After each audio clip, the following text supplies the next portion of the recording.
ಸಹಕಾರಿ ಹಾಲು ಉತ್ಪಾದಕರ ಮಹಾಮಂಡಳಿ ಕೆಎಂಎಫ್ನಿಂದ ಹಾಲು ಮತ್ತು ಮೊಸರಿನ ದರವನ್ನು ಲೀಟರ್ಗೆ 4 ರು ಹೆಚ್ಚಿಸಿದ್ದು, ಸರ್ಕಾರದ ಈ ನಿರ್ಧಾರದಿಂದ ಸಂಸ್ಥೆಗೆ ಭಾರಿ ನಷ್ಟವಾಗಲಿದ್ದು, ಇದಕ್ಕೆ ಯಾರು ಜವಾಬ್ದಾರರು?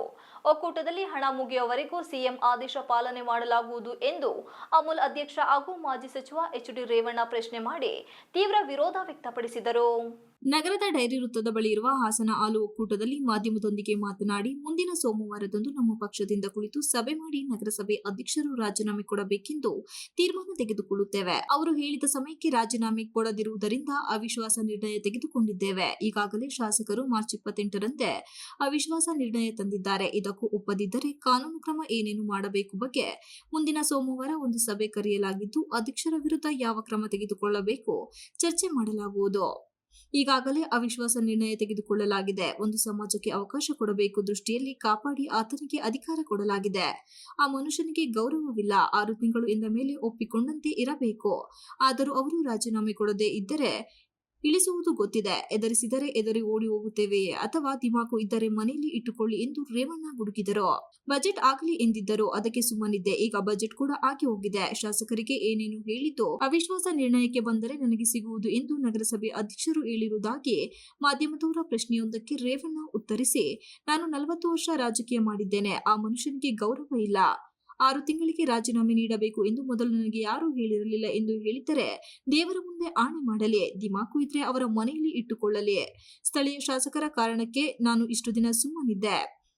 ಮುಂದೆ ಕಾನೂನು ಪ್ರಕಾರ ಏನು ಮಾಡಬೇಕು ಗೊತ್ತಿದೆ ಎಂದರು. ಈ ವಿಚಾರವಾಗಿ ಪ್ರಶ್ನೆ ಕೇಳಿದ ಮಾಧ್ಯಮದವರ ಮೇಲೆ ರೇವಣ್ಣನವರು ಸಿಡಿಮಿಡಿಗೊಂಡರು. ಕೇಳ್ತೀನಿ, ಅವ್ರ ಗಮನಕ್ಕೂ ತರ್ತೀನಿ, ಸರ್ಕಾರದ ಗಮನಕ್ಕೂ ತರ್ತೀನಿ. ಜಿಲ್ಲಾ ಮಂತ್ರಿಗಳು ಸಹಕಾರಿ ಮಂತ್ರಿಗಳಾಗಿದ್ದಾರೆ ನಮ್ಮ ಪುಣ್ಯಕ್ಕೆ, ಅವ್ರ ಗಮನಕ್ಕೂ ತರ್ತೀನಿ. ಅನುಮಾನಿಸ್ಬಿಟ್ರೆ ಮಿನಿಸ್ಟ್ರಿಗೂ ಸಹ ನಾನು ಹೇಳಿದ್ದೀನಿ ಈ ತರ ಪರಿಸ್ಥಿತಿ ಇದೆ ಅಂತ. ಮುಖ್ಯಮಂತ್ರಿಗಳಿಗೂ ಲೆಟರ್ ಬರೆದಿದ್ದೀನಿ ನಾನು. ಯಾಕೆಂದ್ರೆ ನಾನು ವಸ್ತುಸ್ಥಿತಿ ಹೇಳ್ಬೇಕಾದ್ರೆ ನನ್ನ ಇದನ್ನ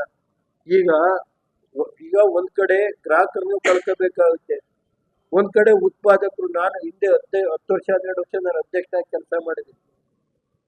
ನಾನು ಬೆಂಗಳೂರು ಮೆಗಾ ಡೈರಿ ಮಾಡ್ಕೊಂಡು ಅವೆಲ್ಲ ಬಿಡಿ, ಅದೆಲ್ಲ ಇವತ್ತು ಕ್ಯಾಟಲ್ ಫೀಡ್ ಪ್ಲಾಂಟ್ ನಾನಿದ್ದಾಗ ಖಾಸಗಿಯರು ತಲೆ ಹಾಕಂಗಿಲ್ದಂಗೆ ಮಾಡಿಟ್ಟಿದ್ದೆ. ಎಲ್ಲ ಖಾಸಗಿ ಪಶುಹಾರ ಕಾರ್ಖಾನೆಗಳನ್ನ ಎಂಟೈರ್ ಬಾಗಿಲು ಮುಚ್ಚಿದ್ದೆ. ಇವತ್ತು KMF ನಲ್ಲಿ ಖಾಸಗಿ ಕಾರ್ಖಾನೆ ಎಲ್ಲ ಪ್ರೈವೇಟೈಸೇಷನ್ ಆಗ್ತಾ ಇದೆ. ದಯಮಾಡಿ ಇದನ್ನ ಈ ಸಂಸ್ಥೆ ಯಾರೋ ಪುಣ್ಯಾತ್ಮರು ಡಾಕ್ಟರ್ ಕುರಿಯನ್ನು ಮತ್ತೆ ಅಮೃತಾ ಪಟೇಲ್ ಮಾಡೋರು ಇಲ್ಲ ಇವತ್ತು. ಅದನ್ನ ಹಾಳು ಮಾಡಬೇಡಿ ಅಂತ ಅಷ್ಟೇ ಮನವಿ ಮಾಡ್ತೀನಿ ಅಷ್ಟೇ. ನಾನಿನ್ನೇನು ಹೆಚ್ಚಿಗೆ ಹೇಳಕ್ ಹೋಗಲ್ಲ.